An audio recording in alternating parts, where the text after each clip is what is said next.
야담 서원을 찾아주셔서 감사드립니다.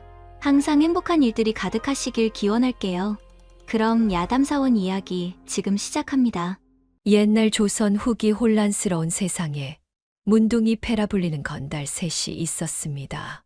이들은 피를 나눈 형제는 아니었으나 각자의 사연으로 세상의 밑바닥을 전전하다가 우연히 만나 의형제를 맺고 함께 다녔지요.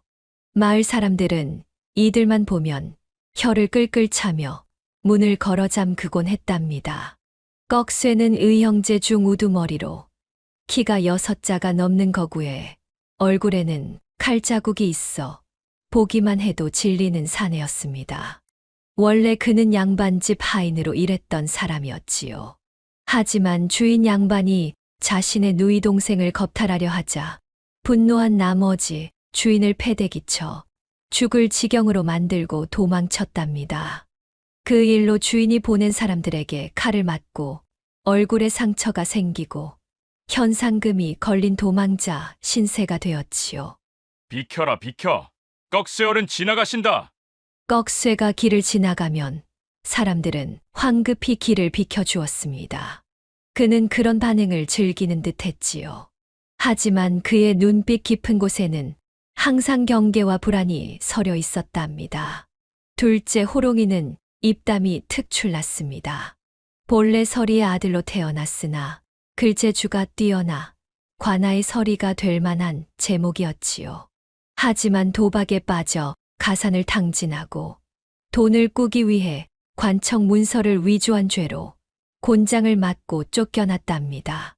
이후 그는 자신의 글재주와 말솜씨를 이용해 사기를 치며 살아갔지요. 나으리, 이 약은 제가 중국 황실에서 직접 가져온 것이라오. 천금을 주고도 못 살 귀한 약이지만 양반님께 특별히 이 가격에 드리는 것이니 놓치지 마시오. 호롱이는 이런 식으로 가짜 약을 팔거나 가짜 도장을 만들어 세금을 탕감해 준다며 백성들을 속이곤 했습니다. 그의 말솜씨에 속아 넘어간 사람들이 한둘이 아니었지요. 막내 촉새는 3사람 중 가장 젊었습니다. 18의 부모를 잃고 거리를 떠돌다가 도둑질로 생계를 꾸리던 그는 우연히 관아의 포졸들에게 쫓기던 꺽쇠와 호롱이를 도와준 것이 인연이 되어 그들과 함께하게 되었지요. 몸이 날렵하고 눈치가 빨라 항상 위기에서 3사람을 구해내는 역할을 했답니다. 형님들, 이쪽으로 오십시오. 저 골목을 지나면 포졸들 눈을 피할 수 있습니다. 촉새는 3사람 중 가장 잔꾀가 많았지만 꺽쇠와 호롱이 앞에서는 항상 순한 막내처럼 행동했습니다. 하지만 속으로는 언젠가 이 무능한 의형제들을 떠나 자신만의 삶을 살고 싶은 꿈을 꾸고 있었지요. 3사람은 함께 다녔지만 그들 사이에는 깊은 신뢰가 없었습니다. 각자 자신의 몫을 챙기는 것이 우선이었고 위기의 순간에는 자신의 안전이 먼저였지요. 그런 삶을 살다 보니 3사람 모두 잠잘 때도 한쪽 눈은 뜨고 있다는 소문이 돌 정도였답니다. 때는 추운 겨울이었습니다. 대낮부터 술을 퍼마시던 3사람은 주막 창문으로 내리는 한방눈을 보았지요. 얘들아, 이 눈 좀 보아라. 이렇게 눈이 많이 내리면 노루들이 먹이를 찾아 내려온다는데 뒷산에 사냥이나 다녀오면 어떻겠느냐? 꺽쇠가 취기 오른 목소리로 말했습니다. 그의 얼굴에는 쌓인 피로가 가득했습니다. 요즘은 세상이 더욱 험해져 먹고 살기가 쉽지 않았지요. 그러시지요, 형님. 노루 한 마리만 잡아도 며칠은 술값으로 쓸 수 있지요. 지난번처럼 산아래 마을 사람들에게 팔아넘기면 된다 아닙니까? 호롱이가 능청스럽게 맞장구 쳤습니다. 그의 주머니는 이미 비어 있었고 술집 주인이 눈치를 주고 있었지요. 촉새는 말없이 창밖을 바라보았습니다. 그러시지요. 이렇게 계속 주막에만 틀어박혀 있어봤자 득될 게 없으니까요. 삼형제는 술값을 제대로 치르지도 않고 사냥칼만 들고 뒷산으로 향했답니다. 아이고, 저 문둥이 패놈들 또 술값을 떼먹고 가는구나. 다음에 오면 내 가만두지 않을 테니 두고 보자. 주막집 주인이 한숨을 내쉬었습니다만 이미 멀어져가는 세 사람의 등에 대고 욕설을 내뱉는 것이 고작이었지요. 하하, 오늘도 꽁으로 잘 먹었구나. 주인 눈빛이 심상치 않던데. 호롱이가 낄낄 웃으며 말했습니다. 꺽쇠도 코웃음을 쳤지요. 뭐, 언제는 제대로 값을 치르고 먹었는가?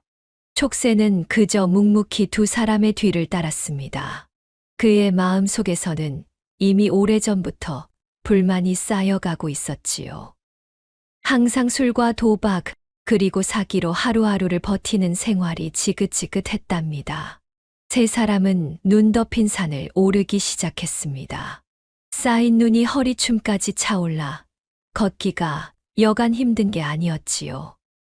그래도 술기운에 젖은 세 사람은 힘차게 산을 올랐답니다. 형님, 여기 노루 발자국이 있어. 호롱이가 눈 위에 찍힌 작은 발자국을 가리켰습니다. 세 사람은 그 발자국을 따라 깊은 산속으로 들어갔지요. 한나절이나 노루 발자국을 쫓았지만 노루는 보이지 않았습니다. 이놈의 노루, 어디로 숨은 것이냐? 하루 종일 쫓아다녔는데 헛수고만 했구나. 꺽쇠가 지친 목소리로 투덜거렸습니다. 그때였습니다. 촉새가 갑자기 걸음을 멈추고 눈 위에 무언가를 가리켰지요. 형님들, 저기 보십시오. 저게 뭡니까? 하얀 눈 위로 빨간 열매가 점점이 박혀 있었습니다. 세 사람은 동시에 발걸음을 멈추고 그 자리에 쪼그려 앉았지요. 이것이 무엇인고? 설마. 호롱이가 무릎을 꿇고 열매를 가만히 살폈습니다. 그는 한양의 약재상이를 도운 경험이 있어 약초에 대해 조금은 알고 있었지요. 그러더니 눈을 동그랗게 뜨고 두 사람을 돌아보았답니다. 이건 산삼 열매다.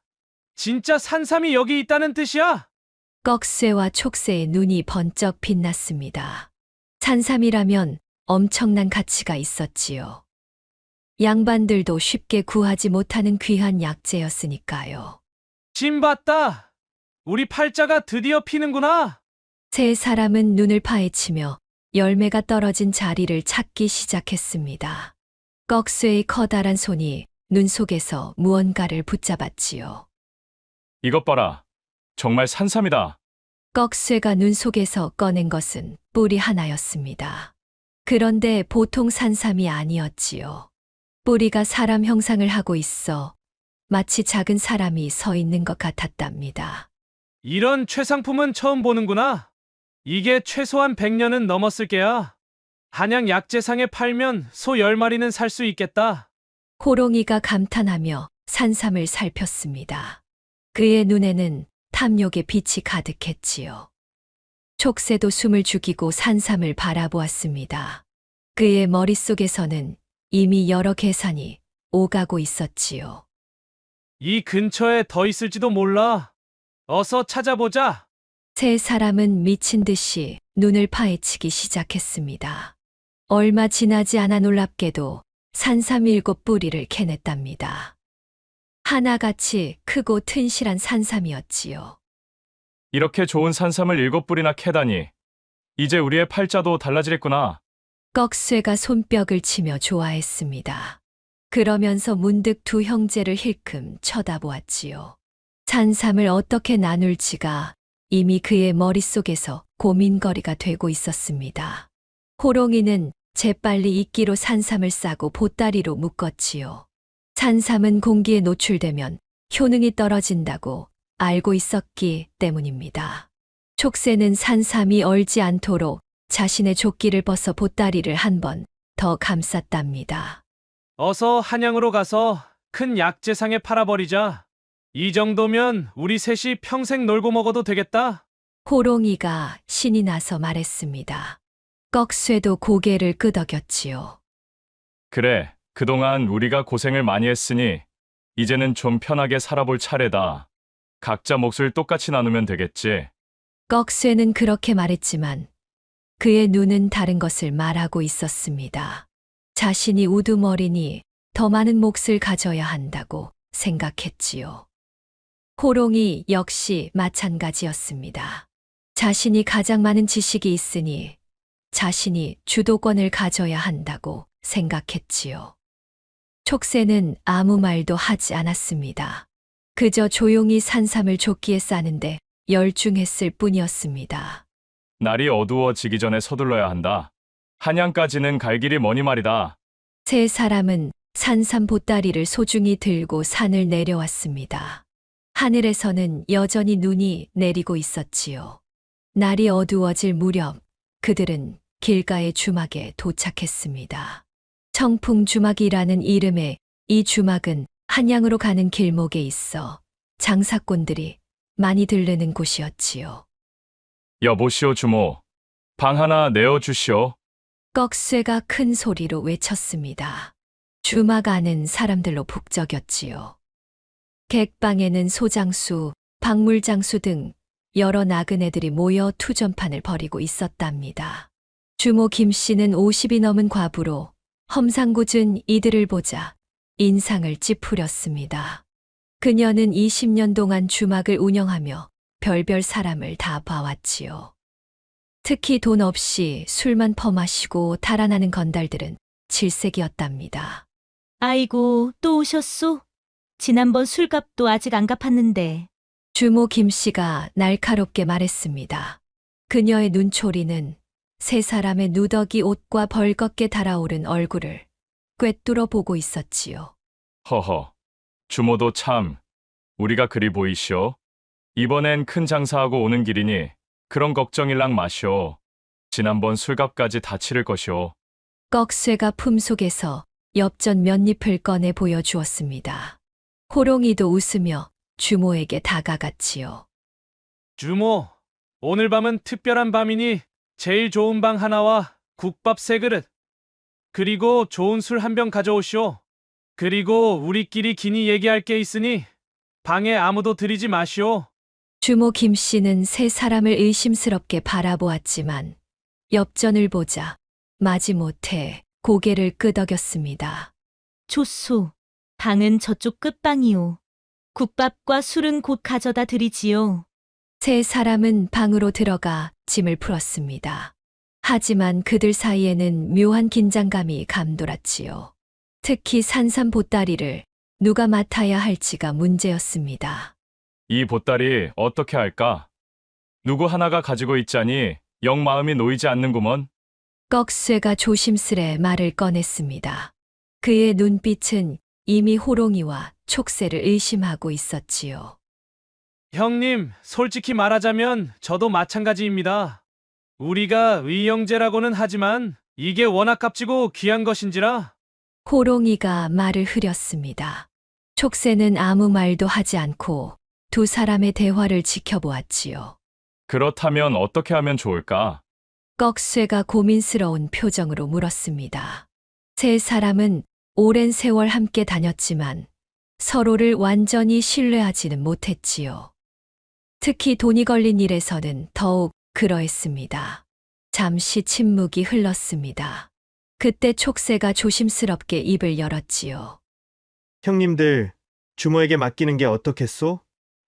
우리끼리는 서로 의심할 수 있지만 주모는 장사하는 사람이니 맡긴 물건에 손대지는 않을 테지요. 꺽쇠와 호롱이는 서로 눈빛을 교환했습니다. 촉새의 제안이 의외로 합리적으로 들렸지요. 그게 좋겠구나. 주모에게 맡기되 우리 셋이 함께 있을 때만 돌려받기로 하자. 꺽쇠가 마침내 결정을 내렸습니다. 호롱이도 동의했지요. 좋구나. 하지만 주모에게 이것이 무엇인지는 절대 말하지 말자. 그냥 소중한 물건이라고만 하고.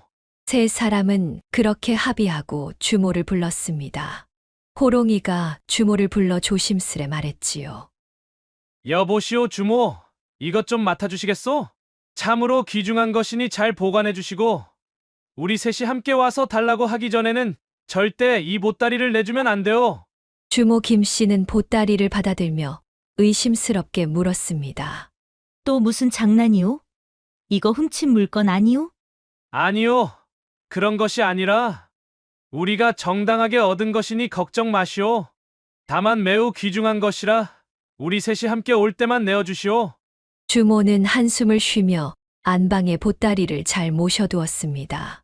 걱정 마시오.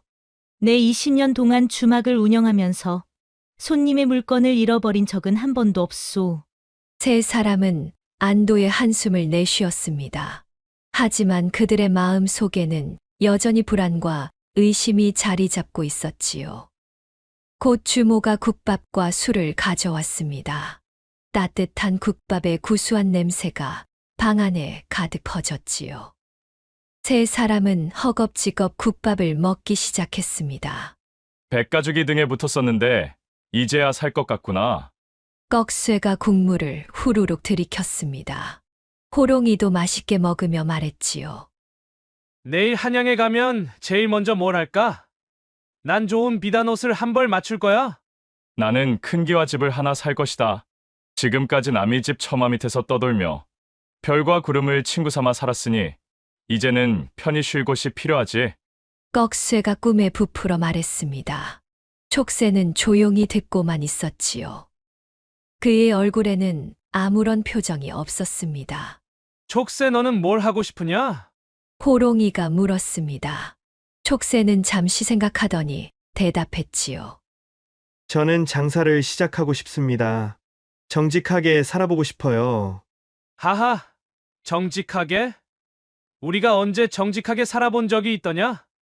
그런 말은 배떼지가 불러야 할 수 있는 법이지. 호롱이가 코웃음을 치며 말했습니다.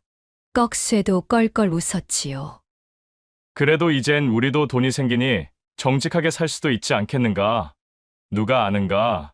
어쩌면 촉새 말처럼 새 출발이 가능할지.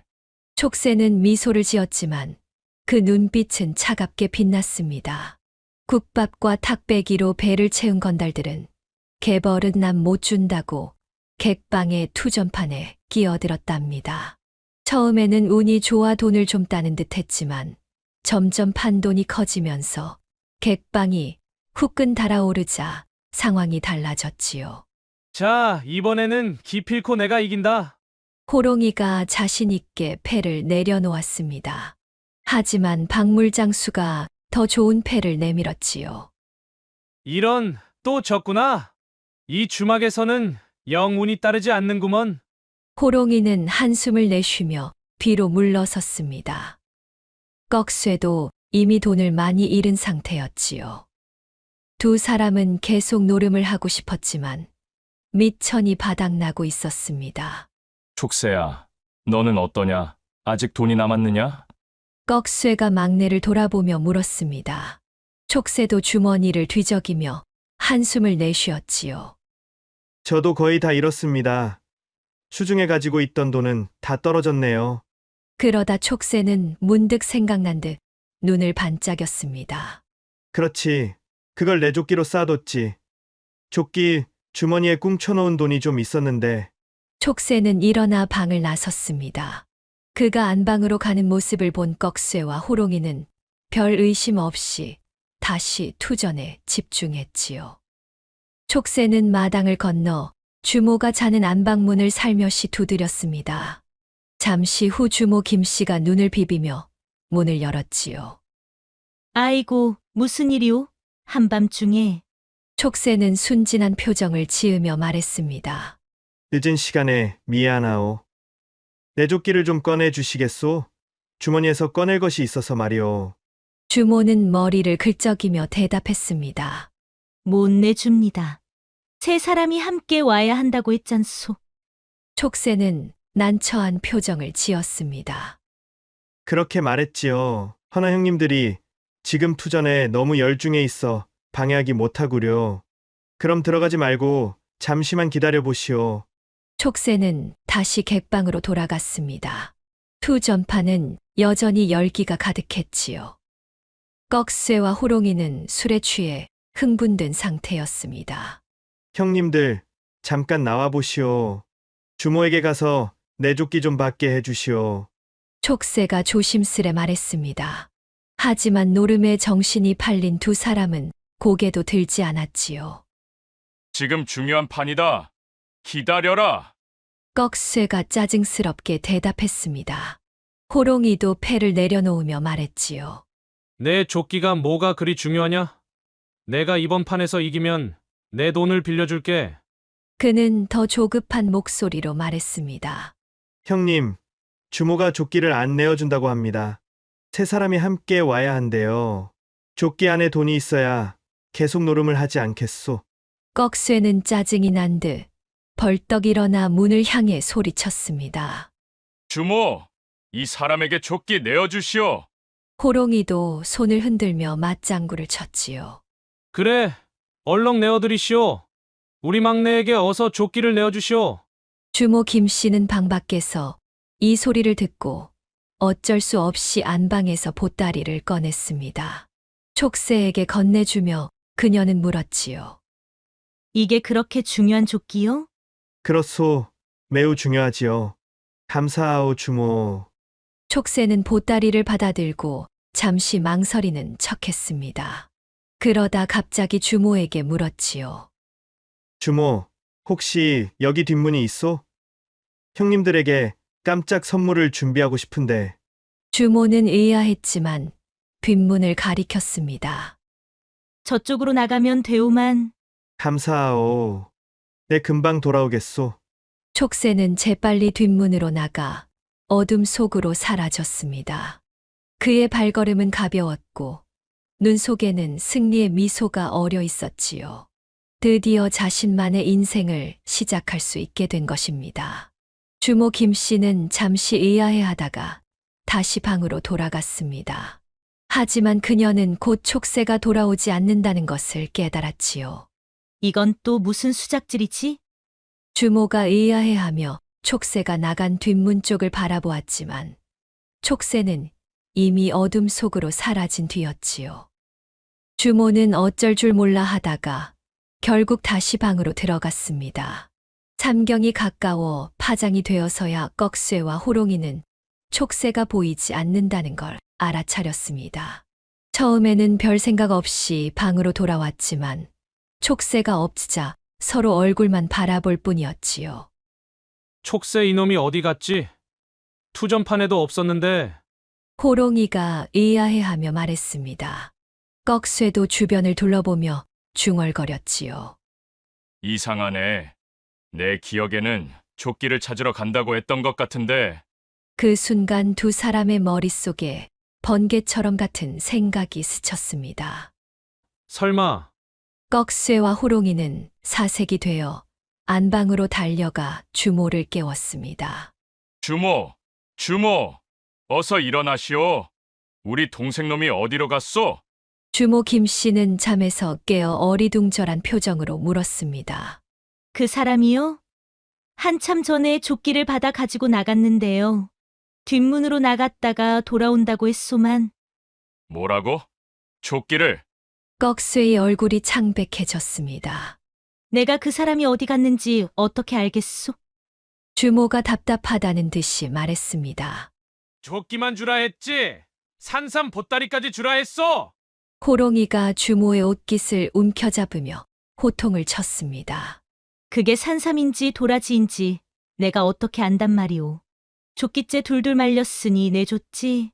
그리고 당신들이 내어주라고 소리쳤잖소.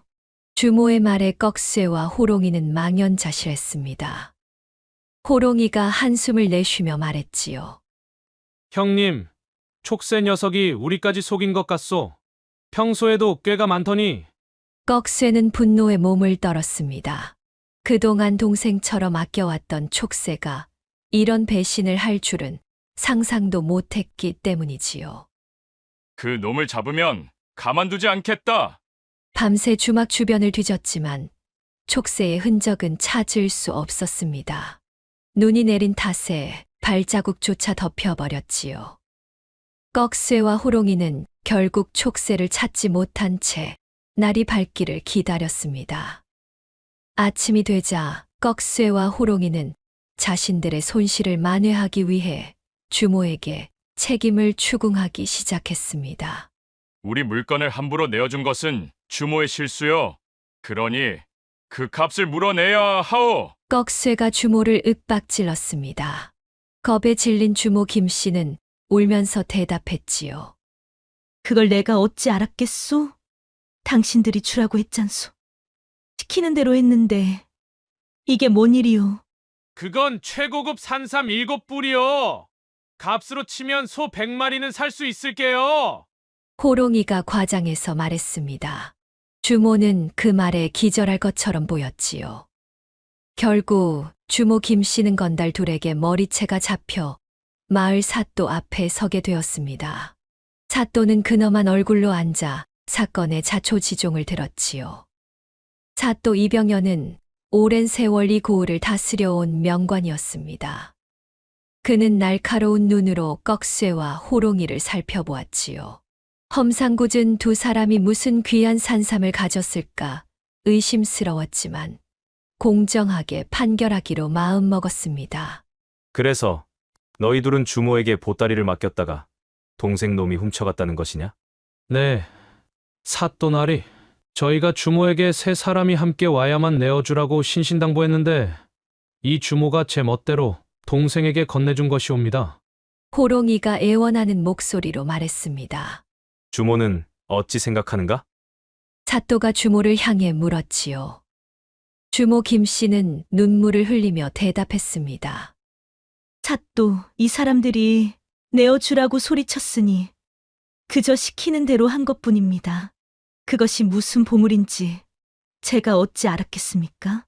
사또는 한참을 생각에 잠겼습니다. 그러다 문득 꺽쇠와 호롱이를 유심히 바라보았지요. 너희들 그 산삼은 어디서 구한 것이냐? 꺽쇠와 호롱이는 잠시 당황했으나 사실대로 고했지요. 뒷산에서 노루를 잡기 위해 산속 깊숙이 들어갔다가 우연히 발견했습니다.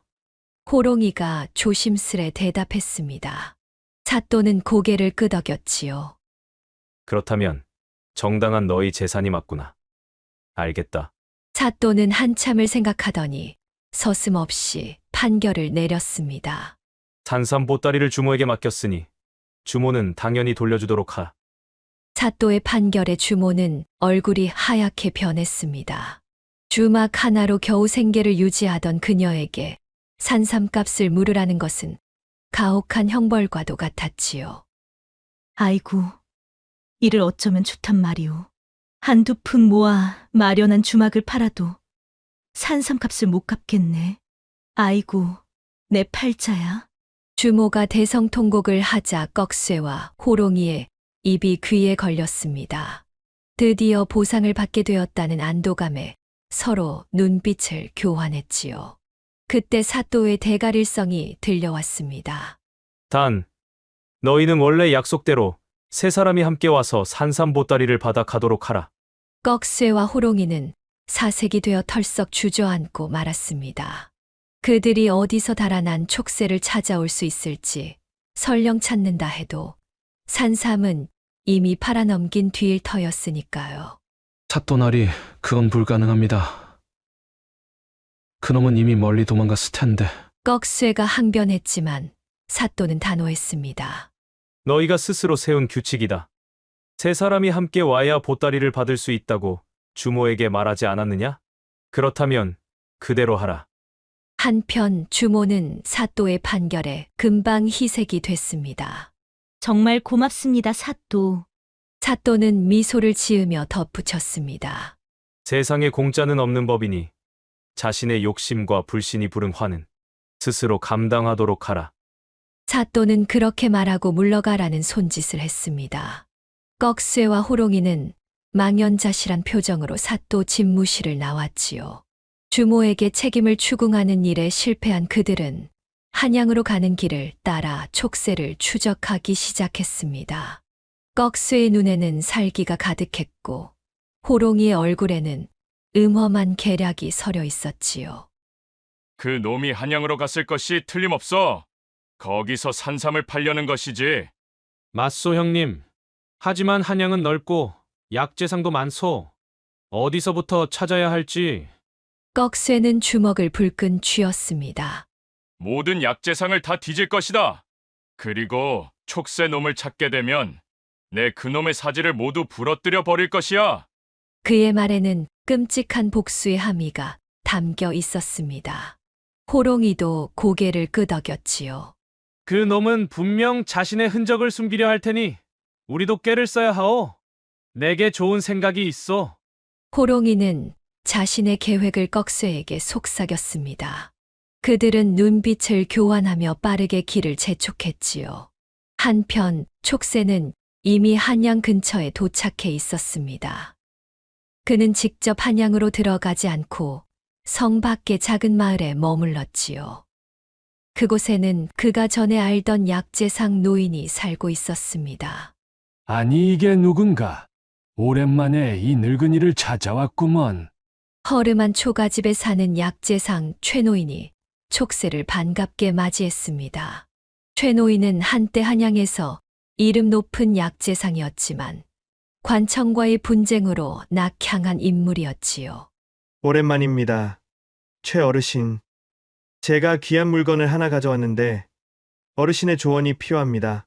촉새는 조심스럽게 보따리를 펼쳤습니다. 산삼 7뿌리가 드러나자 최노인의 눈이 휘둥그레졌지요. 이런, 이것은 정말 귀한 산삼이구나. 어디서 구했느냐? 그건 말씀드리기 어렵습니다. 하지만 정당하게 얻은 것입니다. 최노인은 산삼을 자세히 살펴보더니 고개를 끄덕였습니다. 훌륭한 품질이구나. 이런 산삼은 지금 한양에서 금값보다 비싸다네. 특히 임금님의 건강이 좋지 않다는 소문이 돌아 궁에서 산삼을 찾고 있지. 촉새의 눈이 빛났습니다. 기대보다 더 좋은 소식이었지요. 그렇다면 어르신, 이것을 팔 수 있도록 도와주실 수 있으신지요? 물론이지. 내가 한양에 아직 연줄이 있으니. 하지만 이런 귀한 물건을 파는 것은 위험하기도 하다네. 도둑 맞을 수도 있고 출처를 추궁당할 수도 있지. 촉새는 잠시 생각하더니 말했습니다. 그렇다면 어르신께서 대신 팔아주시면 어떨까요? 제 값을 받아주시면 그중 3분의 1을 어르신께 드리겠습니다. 최노인의 눈이 반짝였습니다. 그도 이 거래에서 큰 이득을 볼 수 있었지요. 좋은 제안이로구나. 내가 내일 당장 한양에 가서 알아보겠네. 촉새는 안도의 한숨을 내쉬었습니다. 이제 곧 자신의 꿈이 이루어질 것이라 생각했지요. 하지만 그는 아직 꺽쇠와 호롱이가 자신을 쫓고 있다는 것을 모르고 있었답니다. 이튿날 최노인은 산삼 한 뿌리를 가지고 한양으로 떠났습니다. 촉새는 나머지 6뿌리를 최노인의 집에 숨겨두었지요. 그는 불안한 마음에 주변을 살피며 하루를 보냈습니다. 한편 떡쇠와 호롱이는 한양에 도착해 약재상들을 돌아다니기 시작했습니다. 호롱이는 자신을 부유한 양반으로 위장하고 꺽쇠는 그의 하인 행세를 했지요. 듣자하니 요즘 좋은 산삼이 들어왔다고 하더군요. 제 노모의 병원에 꼭 필요하니 어디서 구할 수 있는지 알려주시오. 호롱이는 이런 식으로 약재상들에게 물었습니다. 대부분 모른다고 했지만 어느 약재상은 귀띔을 해주었지요. 글쎄요, 나리. 오늘 아침에 한 노인이 아주 좋은 산삼을 가지고 왔더군요. 임금님, 수라간에 올린다고 하던데. 꺽쇠와 호롱이는 눈빛을 교환했습니다. 단서를 찾은 것이지요. 그 노인은 어떻게 생겼소? 허리가 굽고 수염이 하얀 노인이었습니다. 약재상을 했던 최 노인이라고 하던데. 호롱이는 미소를 지었습니다. 그는 최 노인의 이름을 들어본 적이 있었지요. 그 노인이 어디 사는지 아시오? 한양 남쪽 다설리 떨어진 마을에 산다고 들었습니다. 꺽쇠와 호롱이는 서둘러 그 마을로 향했습니다. 그들의 얼굴에는 복수심이 가득했지요. 한편 최 노인은 산삼을 좋은 값에 팔았습니다. 그는 기쁜 마음으로 마을로 돌아왔지요. 아이고, 좋은 소식이네. 산삼이 임금님 수라간에 들어갔어. 값도 아주 우하게 쳐주더군. 촉새는 기뻐하며 최 노인이 가져온 돈을 세었습니다. 정말 많은 돈이었지요. 정말 감사합니다, 어르신. 내일은 2뿌리를 가지고 가시지요. 그날 밤 촉새는 꿈에 부풀어 잠들었습니다. 그러나 그의 평화는 오래가지 않았지요. 한밤중에 문이 부서지는 소리와 함께 꺽쇠와 호롱이가 들이닥쳤습니다. 이 배신자 놈! 꺽쇠가 촉새의 멱살을 잡고 벽에 쾅 밀쳤습니다. 촉새는 놀라 눈을 크게 떴지요. 형님들, 어떻게 알고 여기를? 내 놈이 우릴 속이고 이리 도망치면 안 잡힐 줄 알았더냐? 산삼은 어디 있느냐? 호롱이가 방안을 뒤지기 시작했습니다. 최노인은 겁에 질려 한쪽 구석에 웅크리고 있었지요. 형님들, 오해십니다. 나는 그저 거짓말 마라. 내 놈이 최노인을 시켜 산삼을 팔았다는 것을 알고 있다. 꺽쇠의 주먹이 촉새의 얼굴을 강타했습니다. 촉새는 피를 흘리며 바닥에 쓰러졌지요. 제발 형님들, 제게 설명할 기회를 좀 주시오. 설명? 무슨 설명이 필요하나? 어서 우리 산삼을 내놓아라! 호롱이가 마침내 나무 상자를 발견했습니다. 그 안에는 나머지 산삼 6뿌리와 돈이 들어 있었지요. 여기 있구나. 이 배신자 놈! 꺽쇠는 상자를 확인하고 더욱 분노했습니다. 그는 촉새를 다시 들어올려 벽에 밀쳤지요. 우리를 배신한 대가를 치르게 해주마. 촉새는 공포에 질려 말했습니다. 형님, 나도 우리 셋이 나눌 생각이었어요. 단지 안전하게 팔기 위해서. 거짓말 마라. 내 놈 혼자 모두 처먹으려고 달아난 것을 우리가 모를 것이라 생각하느냐? 호롱이가 냉소적으로 말했습니다. 그는 상자에서 돈을 꺼내 세기 시작했지요. 형님, 이 돈은 산삼 한 뿌리 값이고 나머지는 아직 그대로 있습니다. 우리가 다 가져가면 될 것 같소. 촉새가 애원했지만 꺽쇠의 분노는 가라앉지 않았습니다. 그는 촉새의 목을 조이기 시작했지요. 내 놈 때문에 우리가 얼마나 고생했는지 알기나 아느냐? 내 놈을 찾느라 한시도 쉬지 않고 걸어오느라 발이 다 부르텄다. 촉새는 숨을 쉬지 못하고 버둥거렸습니다. 그의 얼굴이 점점 붉어졌지요. 형님, 제발. 그때 최노인이 겁에 질려 소리쳤습니다. 그만두시오. 그러다 죽겠소. 호롱이가 최노인에게 다가갔습니다. 내 놈도 한패다. 가만히 있지 않으면 내 놈도 같은 꼴이 될 것이야. 최노인은 떨면서 물러섰습니다. 그러나 이내 결심한 듯 밖으로 뛰쳐나갔지요. 마을 사람들, 여기 사람이 죽고 있어. 누구든 와서 도와주시오.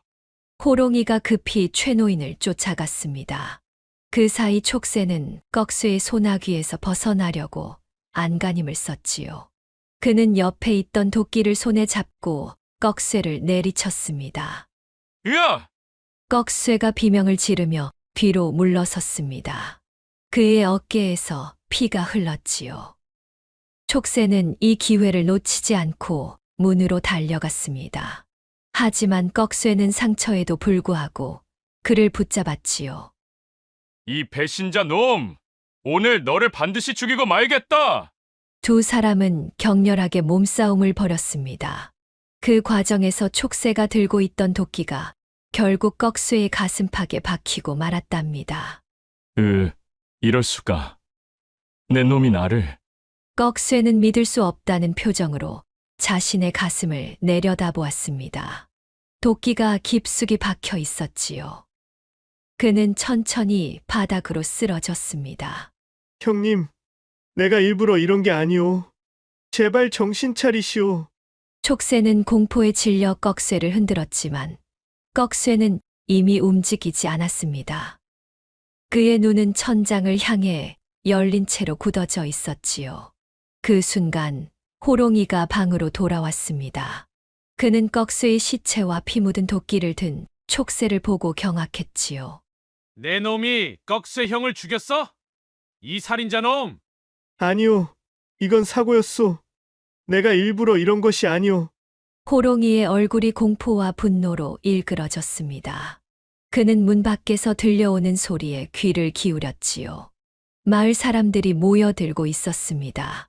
네 이놈, 우리를 배신한 것도 모자라 형까지 죽이다니. 절대 용서받지 못할 것이다. 호롱이는 빠르게 상자에서 산삼과 돈을 움켜쥐었습니다. 그리고 촉새를 노려보았지요. 사람들이 이곳으로 오고 있다. 너는 관아에 잡혀갈 것이고 내 목이 날아갈 것이다. 호롱이는 재빨리 뒷문으로 달아났습니다. 촉새는 절망에 빠져 꺽쇠의 시체 옆에 주저앉았습니다. 그의 인생이 끝났다는 것을 깨달았지요. 그때 마을 사람들이 들이닥쳤습니다. 사람이 죽었다! 저기 도끼를 든 놈이 범인이다! 촉새는 아무 말도 할 수 없었습니다. 그저 멍하니 꺽쇠의 시체를 바라볼 뿐이었지요. 촉새는 관아에 끌려가 재판을 받았습니다. 그는 자신의 죄를 부인하지 않았지요. 사또 앞에서 그는 모든 일의 전말을 털어놓았습니다. 그래서 내가 의형제를 배신하고 도망쳤다는 말이냐? 사또가 냉정한 목소리로 물었습니다. 촉새는 고개를 숙인 채 대답했지요. 네, 사또. 저는 그들과 함께하는 삶에 지쳤습니다. 항상 속이고 훔치고 남을 괴롭히는 삶이 그 지긋지긋한 삶을 그만두고 싶었습니다. 그래서 내가 선택한 방법이 그들의 것을 훔쳐 달아나는 것이었느냐? 그것이 정직한 삶의 시작이더냐? 사또의 말에 촉새는 더욱 고개를 숙였습니다. 자신의 행동이 얼마나 모순된 것인지 깨달았지요. 사또나리, 제가 큰 잘못을 저질렀습니다. 허나 꺽쇠형을 죽일 의도는 절대 없었습니다. 그저 도망치려고 했을 뿐입니다. 사또는 한참을 생각하더니 판결을 내렸습니다. 내 죄는 매우 무겁다. 의형제를 배신하고 그를 죽였으니 그 죄값은 목숨으로 치러야 할 것이다. 촉새는 공포에 떨며 바닥에 엎드렸습니다. 사또나리, 제발 자비를 베풀어 주소서. 허나 사또가 말을 이었습니다. 내가 모든 것을 솔직히 고백했고 살인의 고의성이 없었다는 점을 참작하여 사형은 면해주겠다. 대신 섬으로 유배를 보내 평생을 그곳에서 보내도록 하리라. 촉새는 사형을 면했다는 말에 안도의 한숨을 내쉬었습니다. 목숨은 건졌지만 앞으로의 삶은 더욱 고통스러울 것이라는 것을 알았지요. 한편 호롱이는 어떻게 되었을까요? 그는 상자를 움켜쥐고 달아나 멀리 다른 고을까지 도망쳤습니다. 나흘 밤낮을 쉬지 않고 달려 한양과는 멀리 떨어진 남쪽 고을에 도착했지요. 호롱이는 모든 산삼과 돈을 안전하게 가져왔다는 것에 안도했습니다. 이제야 좀 안전하겠군. 아무도 나를 이곳까지 쫓아오지 못할 것이다. 호롱이는 처음에는 몸을 숨기고 조심스럽게 지냈지만 시간이 지날수록 마음을 놓게 되었답니다. 그는 산삼을 하나씩 신중하게 팔아 큰 돈을 모았습니다. 하지만 그의 마음 속에는 항상 불안이 자리 잡고 있었지요. 꺽쇠의 죽음과 촉새의 배신을 경험한 호롱이는 이제 누구도 믿지 못했습니다.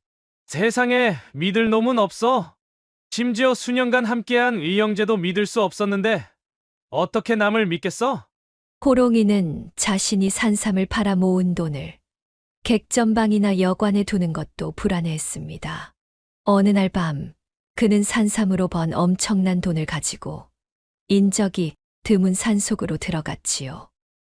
그곳에서 깊은 구덩이를 파고 돈을 꼼꼼히 싸서 묻어두었습니다. 여기라면 안전할 게다. 나 말고는 아무도 이곳을 모르니까. 돈을 안전하게 숨긴 호롱이는 이제 평소처럼 가벼운 마음으로 살 수 있었습니다. 그는 몇 푼의 돈만 지니고 다니면서 남은 삶을 즐기기로 했지요. 어릴 적부터 사기를 치고 다니던 그의 재능은 여전했고 특히 말솜씨가 뛰어나 어디서든 환영받는 술자리 손님이 되었습니다. 이보시게들, 오늘은 내가 한 잔 살 테니 모두들 잔을 비우시게. 호롱이는 그렇게 기루와 주막을 전전하며 흥청망청 살기 시작했습니다. 지난날의 고생은 다 잊은 듯 그는 매일 술에 취해 노는 한량이 되었지요. 그러던 어느 날 그는 매화로라는 기로에서 연심이라는 기생을 만났습니다. 나으리는 어디서 오셨나요? 이런 깊은 산골에서 나으리 같은 풍채 좋은 분을 뵙기는 처음입니다. 연심은 호롱이에게 첫눈에 반한 듯 다정하게 말을 걸었습니다. 그녀의 목소리는 꿀처럼 달콤했고 얼굴은 세상의 모든 꽃을 부끄럽게 할 정도로 아름다웠지요. 허허, 나는 그리 대단한 사람이 아니다. 그저 세상 구경하러 다니는 나그네일 뿐이지. 호롱이는 겸손한 척했지만 마음속으로는 뿌듯했습니다. 그동안 많은 기생들을 만났지만 연심만큼 마음을 빼앗긴 적은 없었지요. 그날 밤 연심은 특별히 호롱이에게 자신의 방으로 들어오라 청했습니다. 가녀린 손으로 호롱이의 팔을 잡고 방으로 이끄는 그녀의 모습에 호롱이의 가슴은 두근거렸지요. 나으리, 오늘 밤은 달이 유난히 밝습니다. 제 방에서 달 구경이라도 하시지요. 연심의 방은 은은한 향이 가득했습니다. 창밖으로 보이는 둥근 달은 마치 연심의 얼굴처럼 아름다웠지요. 연심은 호롱이에게 특별히 준비한 술을 따라주었습니다. 이 술은 제가 직접 담근 것입니다. 맛이 어떠신지요? 아주 달구나. 마치 내 입술에서 흘러나오는 말처럼 달콤하구나. 술 기운이 돌자 호롱이의 말이 대담해졌습니다. 연심은 부끄러운 듯 웃으며 가야금을 꺼내 곡을 연주하기 시작했지요. 그녀의 가늘고 긴 손가락이 현을 튕길 때마다 호롱이의 심장도 함께 울렸습니다. 나으리, 이 몸이 연주하는 가락이 마음에 드시나요? 아름답구나. 허나 내 얼굴을 따라갈 수는 없구나. 호롱이가 다가가자 연심은 수줍은 듯 고개를 숙였습니다. 그녀의 하얀 목덜미가 달빛에 반짝였지요. 호롱이는 참을 수 없어 그녀의 손을 잡았습니다. 연심아, 내 오늘 너를 처음 본 순간부터 온 마음을 빼앗겨 버렸구나. 나으리, 저도 나으리를 처음 본 순간부터 가슴을 진정할 수가 없었답니다. 연심의 작은 한숨 소리에 호롱이는 정신을 잃을 것 같았습니다. 그녀의 향기에 취한 호롱이는 연심의 뺨에 입을 맞추었지요. 연심은 붉게 물든 얼굴로 호롱이의 품에 안겼습니다. 이 밤이 평생 계속되었으면 좋겠구나. 호롱이가 속삭이자 연심은 촛불을 끄며 미소 지었습니다. 방 안에는 달빛만이 고요히 내려앉았지요. 그들의 그림자는 하나가 되어 벽에 길게 드리워졌습니다. 나으리, 저를 가득 채워주시어요. 침향 같은 그녀의 채취가 호롱이의 온몸을 감쌌습니다. 두 사람의 거친 숨소리가 방 안에 울려 퍼졌고 귀뚜라미의 울음소리와 어우러져 밤의 정적을 깨뜨렸지요. 호롱이는 연심의 비단결 같은 살결을 어루만지며 꿈인지 생시인지 분간할 수 없었습니다. 나으리, 소녀는 이제 여한이 없습니다. 연심의 낮은 신음소리는 마치 봄바람에 흔들리는 버들가지 같았습니다. 호롱이는 그녀의 입술을 찾아 깊은 입맞춤을 나누었고 두 사람은 봄날의 꽃과 나비처럼 서로를 감싸 안았지요. 내 평생 너 같은 여인은 처음이구나. 호롱이의 말에 연심은 그저 미소 지을 뿐이었습니다. 두 사람은 밤이 깊어갈수록 더욱 깊은 정을 나누었고 마침내 동이 틀 무렵에야 지친 몸을 서로 의지한 채 잠이 들었답니다. 이후로 호롱이는 매일 밤 매화루를 찾아 연심을 만났습니다. 그들의 정은 날이 갈수록 깊어져 호롱이는 그녀 없이는 하루도 견딜 수 없게 되었지요. 연심아, 너는 정말 내가 평생을 찾던 여인이구나. 내 웃음소리를 들으면 세상의 모든 근심이 사라지는 것 같단다. 나으리, 그런 말씀 부끄럽습니다. 이 연심은 그저 나으리 곁에 있을 수 있어 행복할 뿐이에요. 연심은 호롱이가 찾아올 때마다 반가운 표정을 짓고 정성껏 대접했습니다. 그녀의 따뜻한 관심에 호롱이는 점점 더 깊이 빠져들었지요. 어느 날 밤 술에 취한 호롱이는 연심에게 자신의 비밀을 털어놓고 말았습니다. 연심아, 사실 내게 숨겨놓은 큰 돈이 있단다. 하지만 세상에 믿을 놈이 없어. 산속 깊은 곳에 모두 묻어두었지. 연심은 놀란 척하며 물었습니다. 아이고, 그렇게 많은 돈을 왜 묻어두셨어요? 누가 알면 어쩌시려고. 걱정 말거라. 내가 아니면 절대 찾을 수 없는 곳이란다. 호롱이는 자랑스럽게 말했습니다. 연심은 그의 말을 듣고 더욱 다정하게 대해 주었지요. 그녀는 호롱이의 잔에 술을 따르며 살며시 웃음을 지었습니다. 며칠 후 봄이 깊어갈 무렵이었습니다. 연심이 호롱이에게 제안했지요. 나으리, 이렇게 좋은 봄날에 산에 가서 화전놀이를 하면 어떨까요? 진달래꽃으로 화전도 부쳐 먹고 맑은 공기도 마시면 좋을 것 같아요. 그거 좋은 생각이구나. 너와 함께라면 어디든 좋단다. 호롱이는 기쁘게 동의했습니다. 다음 날 두 사람은 도시락과 술을 준비해 산으로 향했지요. 연심은 진달래꽃이 가장 아름다운 곳으로 가자며 호롱이를 점점 더 깊은 인적 드문 곳으로 이끌었습니다. 여기 정말 좋구나. 꽃도 아름답고 경치도 훌륭해. 호롱이는 기분 좋게 술을 마시며 말했습니다. 연심은 미소를 지으며 화전을 붙여 호롱이에게 건넸지요. 두 사람은 한참 동안 이야기를 나누며 즐거운 시간을 보냈습니다. 그때였습니다.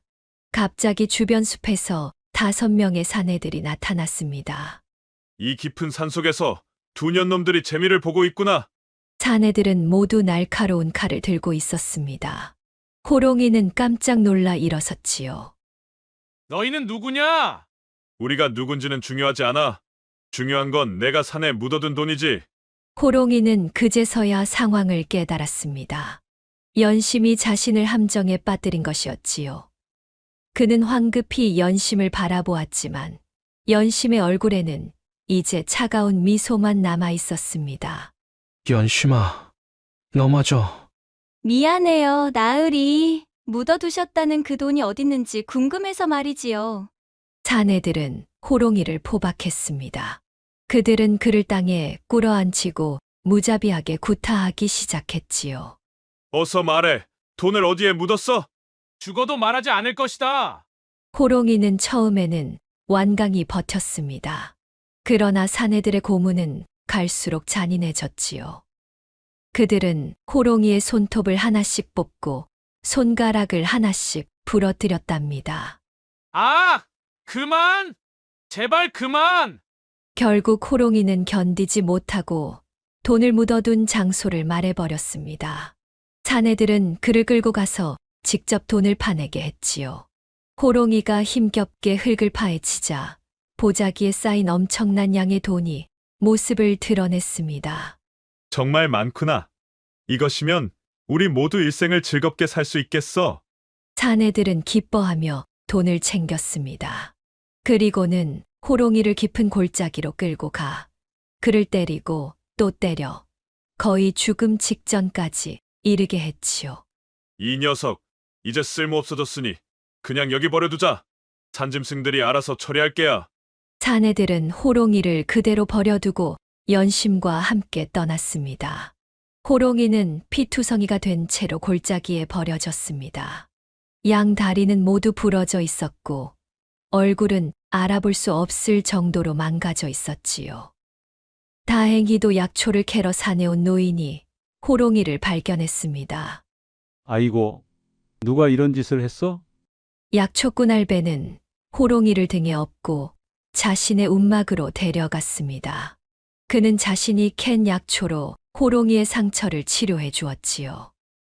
호롱이는 간신히 목숨을 건졌지만 양 다리는 영영 쓸 수 없게 되었고 얼굴은 흉터로 뒤덮였습니다.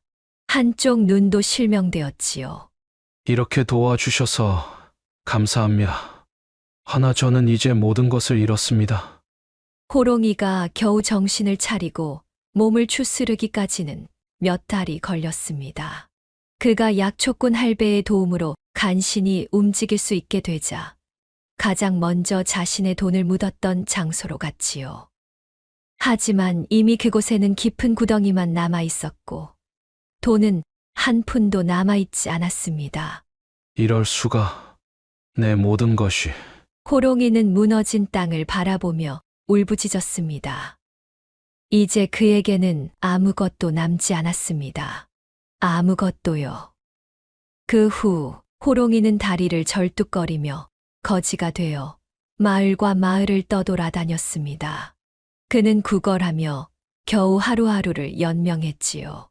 때로는 자신의 비참한 이야기를 들려주며 사람들의 동정을 샀습니다.